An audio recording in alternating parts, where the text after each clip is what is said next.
이사야 66장 10절로 14절 말씀 교도하겠습니다. 예루살렘을 사랑하는 자들이여 다 그 성읍과 함께 기뻐하라. 다 그 성읍과 함께 즐거워하라. 그 성을 위하여 슬퍼하는 자들이여 다 그 성의 기쁨으로 말미암아 그 성과 함께 기뻐하라.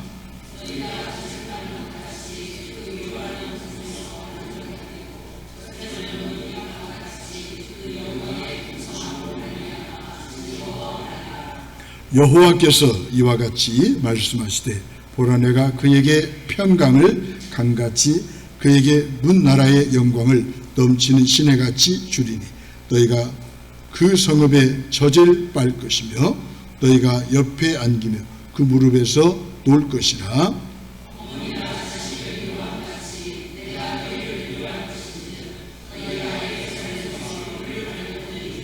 함께 보시겠습니다. 너희가 이를 보고 마음이 기뻐서 너희 뼈가 연한 불에 부성함 같으리라. 여호와의 손은 그의 종들에게 나타나겠고 그의 진노는 그의 원수에게 더하리라. 아멘. 품에서 만족하라. 이런 점을 가지고 함께 은혜를 나누면서 기도 제목을 삼기로 합니다. 미국 플러신학교의 로버트 클린턴이라는 교수님은 끝까지 성공한 사람들의 6가지 특징을 이렇게 말합니다. 먼저 하나님과의 관계가 좋았다. 두 번째는 배우는 태도를 가졌다. 세 번째는 성령의 열매를 맺기를 사모했다. 더 나아가서 진리대로 살아낸다. 또 많은 사람들에게 공헌을 한다. 이런 말을 합니다. 저와 여러분들은 이 시대에 그리스도인으로 부름을 받았습니다. 우리가 주의하지 않으면 세상이 우리를 많이 지배할 것입니다. 우리를 세상의 틀에 끼워서 맞추려 할 것입니다. 그래서 끝까지 성공하지 못하는 인생을 살도록 방해할 것입니다. 결국 외로움과 무력감에 빠지게 만들 것입니다. 이때 우리는 걸음을 멈추고 무엇이 중요한지 다시 한번 생각해 봐야 할 것입니다. 하나님이 진정한 예배를 드리며 주님의 말씀을 떨리는 마음으로 받아 순종하는 자들을 기뻐하십니다. 그들에게 복을 주십니다. 하나님은 마음의 예배를 받으십니다. 마음의 예배가 삶의 예배로 연결되는 것을 기뻐하시죠. 크신 하나님에 비해 성전도 협소하고 놀라운 은혜에 비하면 예배도 초라할 수가 있습니다. 하지만 하나님은 우리의 마음의 예배를 받으십니다. 내가 뭘 드렸다고 뭔가 했다고 의식되고 우쭐거리는 것은 실로 우스운 일이죠. 그러나 가난하고 상한 마음으로 드리는 자의 예배를 하나님이 좋아하시죠. 말씀을 무겁게 여기는 자를 기뻐하십니다. 말씀 앞에 떠는 자, 말씀의 권위를 인정하는 자를 우리 하나님이 기뻐하십니다. 예배하는 내 마음의 자세는 어떠합니까? 바리새인처럼 무언가 드렸다라고 자부하고 있지는 않습니까? 세리의 기도처럼 무엇으로도 갚을 수 없는 은혜에 그저 감사하십니까? 하나님은 예배가 아니라 예배자를 찾으십니다. 예물이 아니라 관계를 원하십니다. 하나님과의 관계가 바로 되어 있으면 기쁨으로 예물 드리는 것은 어렵지 않아요. 더 나아가서 제사가 아니라 순종을 원하십니다. 하나님을 예배하는 하나님의 종이 되겠습니까? 나를 예배하는 하나님의 적이 되겠습니까? 하나님은 이 아침에 기뻐하라 하십니다. 10절로 11절입니다. 하나님은 늘 새롭게 하시는 분이십니다. 하나님께서 새롭게 시작하시니 기뻐하라 하십니다. 그런 의미에서 하나님이 늘 새롭게 하십니까? 하루하루의 삶 우리는 늘 설레이는 삶이 될 수밖에 없다는 것입니다. 예루살렘은 본문에 보면 하나님의 백성을 말합니다. 하나님의 백성인 저와 여러분들은 날마다 하나님 때문에 하나님 안에서 기뻐하고 즐거워해야 합니다. 오늘 예루살렘을 사랑하고 예루살렘을 위해 슬퍼하던 자들은 이제 기뻐하고 즐거워하라라고 말씀하십니다. 황폐하던 성읍이 활기를 회복할 것입니다. 고통 속에서 언제까지냐며 부르짖던 백성에게 하나님이 대답하십니다. 더 이상 슬퍼하지 말고 이제 기뻐하라. 고난의 한가운데 있을 때는 고난이 끝이 없을 것입니다. 하지만 고난은 반드시 끝나는 날이 있습니다. 이제 슬픔은 끝나고 기쁨이 충만한 시대가 왔습니다. 신자는 듣는 귀를 가져야 합니다. 하나님이 우리에게 들려주시는 소망의 말씀에 귀를 기울여야 합니다. 그러면 언제나 기뻐할 수 있습니다. 우리 성도들이 듣지 말아야 할 것을 들으니까 늘 기쁨을 잃어버리고 우리의 삶이 무기력증에 빠지게 되는 거예요. 자꾸 세상에 귀를 기울이면 불안해집니다. 우울해집니다. 하나님은 언제나 우리로 하여금 다시 시작하게 하십니다. 우리에게 소망을 주십니다. 저와 여러분들을 회복시켜 주십니다. 우리가 귀 기울여야 할 것은 복음입니다. 예수 그리스도가 하셨던 일, 그것이 바로 복음이 아니겠습니까? 복되고 기쁜 소식에 귀를 기울이지 않으면 자신도 모르게 세상의 포로가 되는 것입니다. 중독에 빠지게 되는 것입니다.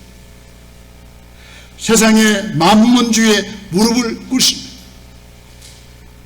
세상의 정욕에 포로가 되어서 끌려다닙니다. 하지만 하나님이 새롭게 시작하십니다. 하나님이 우리를 위해서 행하시는 것에 소망이 있습니다. 그래서 우리는 즐거워하고 기뻐합니다. 날마다 기뻐하십시오. 사도 바울은 항상 기뻐하라고 말씀하고 있습니다. 주 안에서 다시 말하노니 기뻐하라고 말씀하십니다. 여러분, 사도 바울이 지금 감옥 안에 있거든요. 무슨 기쁨이 있겠습니까? 그러나 감옥 안에 있기 전에 주 안에 있었던 바울은 기뻐한다라고 고백하고 우리에게 기뻐하라고 말씀하고 있습니다. 하나님이 우리를 위해 행하신 것이 다 우리에게 소망을 줍니다. 우리는 환경 때문이 아니라 그 소망의 약속을 붙들고 기뻐합니다. 신자는 다르게 살아야 합니다. 세상 사람들은 염려와 두려움 때문에 우울하다라고 호소합니다. 신자는 두려움, 염려, 불안과 어두운 감정들에게 지배당하지 않는 사람이죠. 슬퍼하지 않는 사람입니다. 물론 신자들에게도 어려운 일들이 일어납니다. 고난이 완전히 사라지지 않습니다. 하지만 더 나은 삶으로 가기 위해서 잠시 지나가는 과정에 불과합니다. 이전에는 고난이 오면 절망하고 죽기만을 바랐습니다.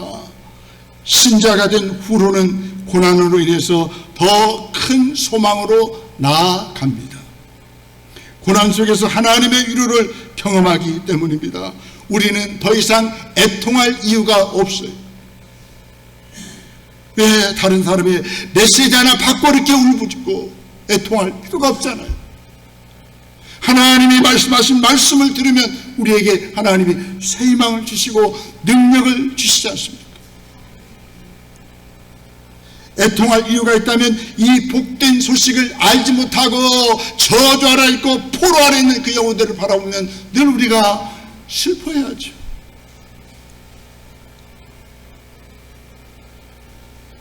이 복된 소식을 듣고 기뻐하며 즐거워하는 일이 복이에요.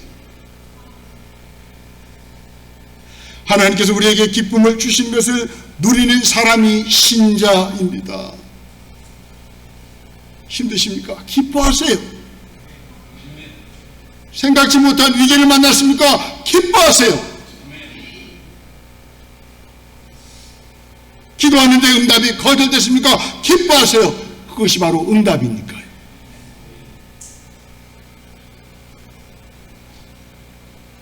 하나님은 아버지의 모습으로 오실 때는 우리에게 능력의 아버지로 오십니다. 이 아버지가 계시는데 기뻐할 수밖에 없잖아요. 육신의 아버지는 내 곁을 떠나도 우리 하나님 아버지는 나를 떠나지 아니하십니다.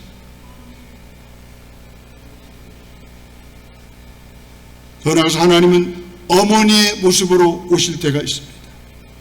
젖을 주시는 어머니, 아이에게 모든 애정을 쏟는 그 어머니와 같은 아버지 하나님이 우리 아버지 하나님이십니다. 11절에 보면 이 어머님은 젖을 줍니다. 그 하나님이 우리 하나님이십니다. 어머니 품에 안겨 젖을 빠는 아이는 얼마나 평온하겠습니까? 하나님의 젖은 마르지 않아요. 하나님은 풍성하신 분이십니다. 하나님은 그분 때문에 기뻐하며 즐거워하라 말씀하십니다. 세상은 풍성해 보이지만 온통 결핍으로 가득 차 있어요. 만족이 없어요. 그러나 하나님께 나아가면 결핍이 다 사라집니다. 우리 하나님 믿고 그 하나님이 내 안에 계시면 우리는 다 가진 사람입니다. 신앙생활을 잘한다고 하는 것은 하나님 안에서 충분히 만족을 누리는 삶을 사는 일입니다.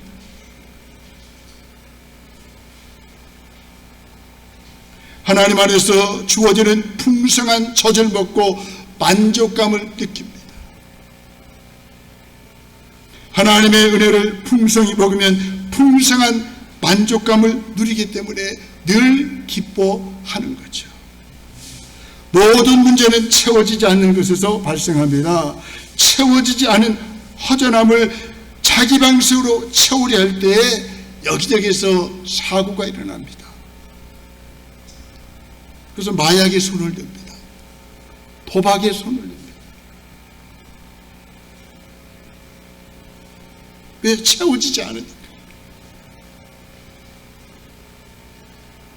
하나님 안에서 풍성함을 경험하지 못하면 자꾸 세상과 세상의 것들을 사랑합니다.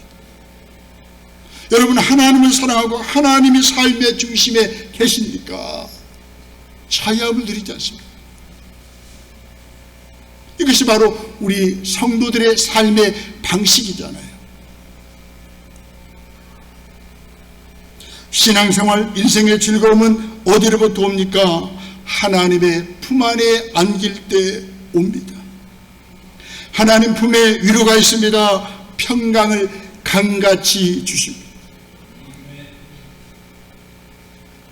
세상의 염려가 사라집니다. 영적으로 성장합니다.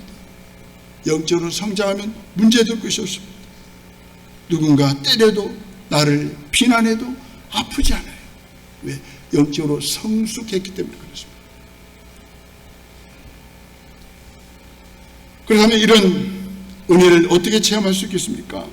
여호와의 손을 볼 때 계속 기뻐하며 만족합니다. 12절로 14절 말씀입니다.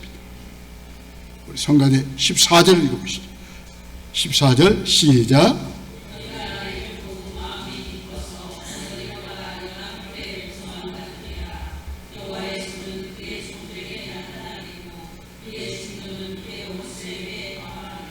(14절) 말씀은 만족의 그림이에요. 풍성함의 그림이에요. 평강, 위로의 원천입니다. 딱딱한 뼈가 연한 풀과 같이 새로 돋아나는 아름다운 모습이에요. 새로운 활력과 힘이 솟아오릅니다. 어떻게 가능합니까? 여호와의 손을 볼 때, 하나님의 손을 볼 때 이런 은혜가 우리에게 주어집니다. 여호와의 손이 그의 종들에게 나타날 때 주어지는 은혜입니다. 여러분, 하나님의 손이 나타나시면 우리 인생은 기뻐할 수밖에 없습니다. 여러분들의 심령 가운데 하나님의 손이 나타나기를 원합니다. 여러분들의 가정 가운데 하나님의 손이 나타나기를 원합니다. 여러분들의 자녀순들에게 하나님의 손이 나타나기를 원합니다. 여러분들의 가문 가운데 하나님의 손이 나타나기를 원합니다. 하나님의 손이 나타나면 계속 기뻐하고 만족합니다. 그 당시 겉으로 보이는 바벨론은 강해 보이지만 별것 아닙니다. 골리앗이 대단해 보이지만 여호와의 손이 붙드는 소년의 물맷돌 하나에 힘없이 무너졌습니다. 큰 성 바벨론도 무너졌다라고 요한계시록 14장 8절은 말씀하고 있습니다. 여러분들에게는 아무것도 없는 게 아니라 우리에게는 강력한 무기가 있습니다. 여호와의 손이 있습니다.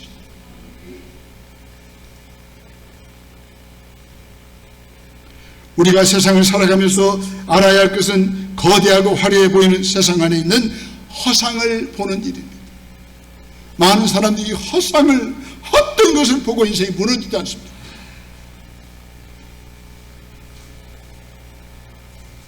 허상을 못 보면 아무 데서나 무릎을 꿇어요.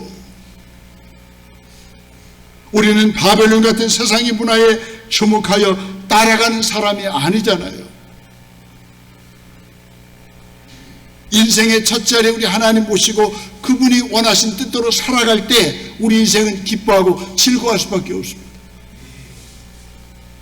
우리가 주목해야 할 것은 여호와의 손은 그의 종들에게 나타나겠고 바로 하나님의 손입니다. 세상을 다스리고 이끄시는 여호와의 손입니다. 여호와의 손은 믿음의 눈으로만 볼 수 있습니다.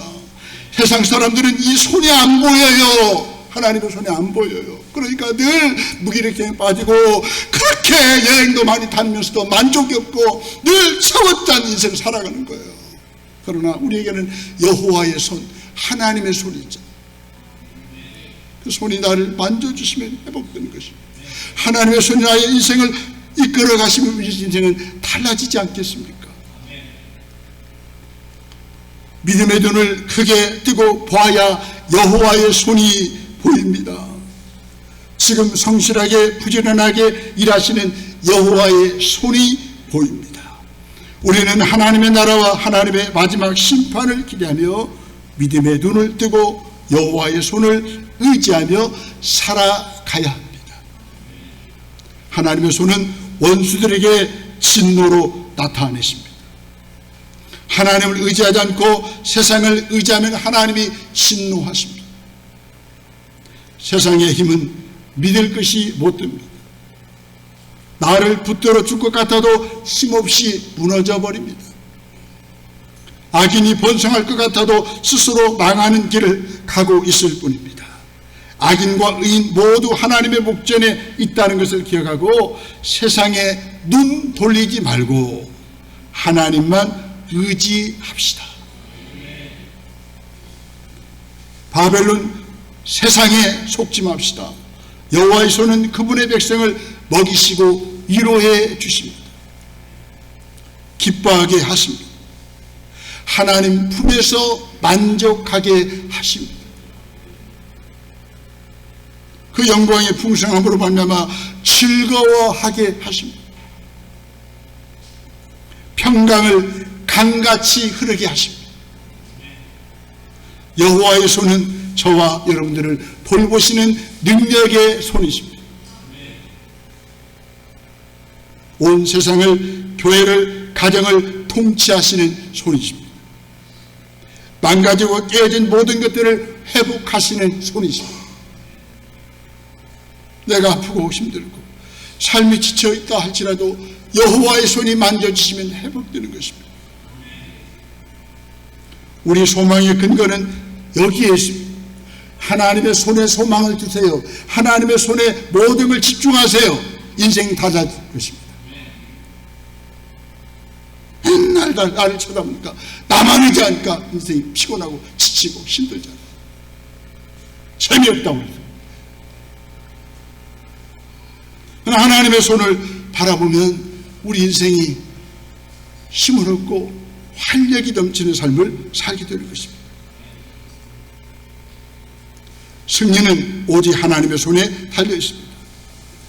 바벨론의 강력한 힘으로부터 건져낼 수 있는 힘도 오직 하나님의 손에 달려 있습니다. 하나님의 손이 거두어지면 패배합니다. 하나님의 손을 내미시면 승리를 거둡니다. 여호와의 손이 나타나고 여호와의 손이 일하는 것이 은혜입니다.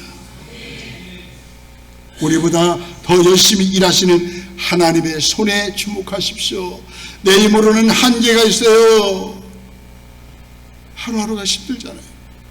그러나 여호와의 손을 바라보면 하루하루의 삶이 달라질 것입니다.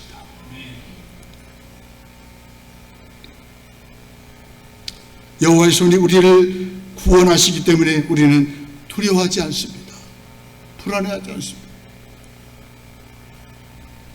우리가 살고 있는 이 시대는 어느 때보다도 만성적 위기에 내몰려 있습니다. 어디든지 사람마다 위기라고 말합니다. 우리는 우리를 좌절시키고 절망시키는 환경에 둘러싸여 살고 있습니다. 세상이 너무나 고통스럽게 합니다. 예배를 통해 힘을 얻고 세상에 나갔다가 주일이면 약해진 모습으로 돌아옵니다. 우리를 억누르고 쥐어짜고 포로로 만드는 이 바벨론 같은 세상의 거대한 운명은 신처럼 군림합니다. 그럼에도 우리가 기뻐하며 살아갈 수 있는 이유는 주께서 나와 함께 하시기 때문입니다. 보이지 않는 여호와의 손이 우리를 통치하시기 때문입니다. 주님만 나를 아시면, 주님의 손이 나를 다스리시면 인생 우리 다시 걸어갈 수 있고 달려갈 수 있지 않습니까? 어떤 고난과 위기에서 구해내실 것이라고 하는 믿음 때문에 우리는 두렵지 않습니다. 믿음이 이기네, 믿음이 이기네. 다른 거 없어요. 여호와의 손이 나와 함께하는 것을 믿으세요.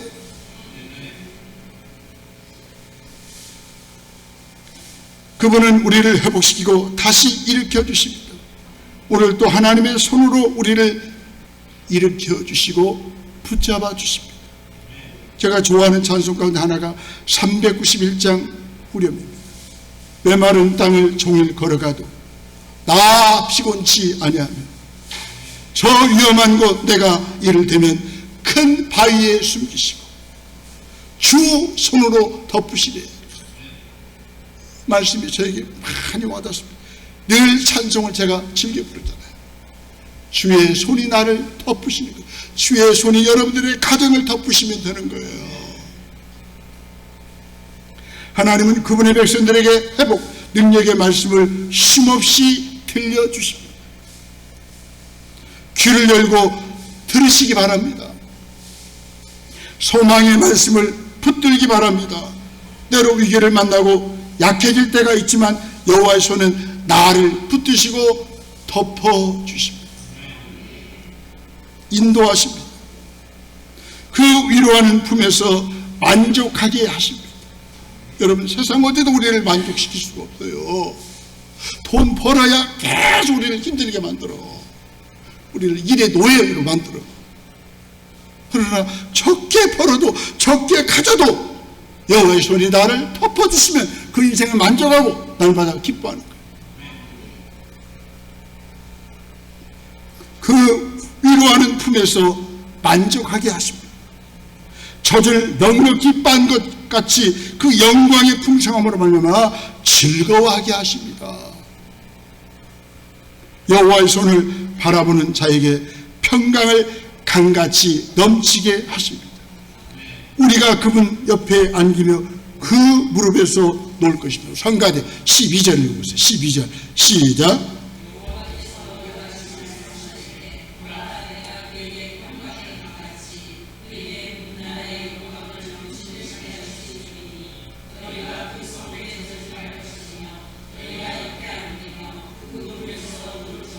아멘. 사랑하는 성도 여러분, 하나님 옆에서 안기세요. 하나님 품에 안기세요. 그리고 하나님의 무릎에서 놓으세요. 이상한 것 같아 놀지 말고. 얼마나 귀하신 말씀이에요. 하나님 옆에 안기며 그 무릎에서 놓을 것이라. 하나님 무릎에서 놀아요. 이게 뭡니까? 믿음으로 하나님 바라보는 것이 바로 하나님 무릎에서 노는 거예요. 하나님은 예배하는 자들에게 이런 은혜를 베푸십니다. 가난하고 통회하며 말씀을 듣고 떠오는 예배자를 하나님이 좋아하십니다. 말씀을 듣고 떠는 자, 무겁게 여기는 자를 하나님이 기뻐하십니다. 그런 사람을 하나님이 돌보십니다. 성가대 2절 보세요. 2절 시작. 2절 시작.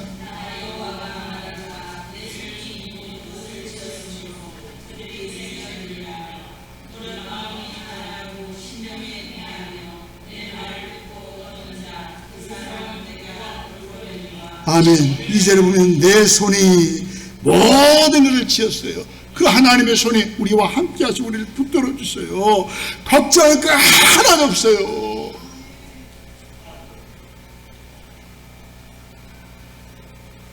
이 절에 보니까 말씀을 듣고 떠는 그 사람을 하나님이 돌보아 주시겠다고 말씀하셨어요. 여러분, 내 인생 내가 돌보는 거 아니에요. 하나님이 우리를 돌보십니다. 하나님이 안식할 처소는 1절에 보니까 우리의 깨어진 마음입니다. 내가 안식할 처소가 어디야? 여러분, 마음이 상하고 약하고 힘들 때 그곳이 바로 하나님이 거하시는 처소예요. 하나님이 거하시면 해결되는 거 아니겠습니까? 늘 심령이 가난하고 애통하고 하나님을 목말라고 사모할 때 하나님은 우리의 깨어진 마음, 상한 마음을 치유하시고 하나님의 손으로 우리를 회복시켜 주십니다. 부족한 나를 영광스러운 하나님의 백성으로 삼아주신 것을 감사합시다. 예배를 통해 하나님이 만들어 가실 영광스러운 모습을 기대하며 살아갑시다. 그 위로하는 하나님의 품에서 만족하며 기뻐하며 즐거워하면서 남은 여생을 살아가시는 우리 모두가 되시기를 주의 이름으로 축원합니다. 아멘.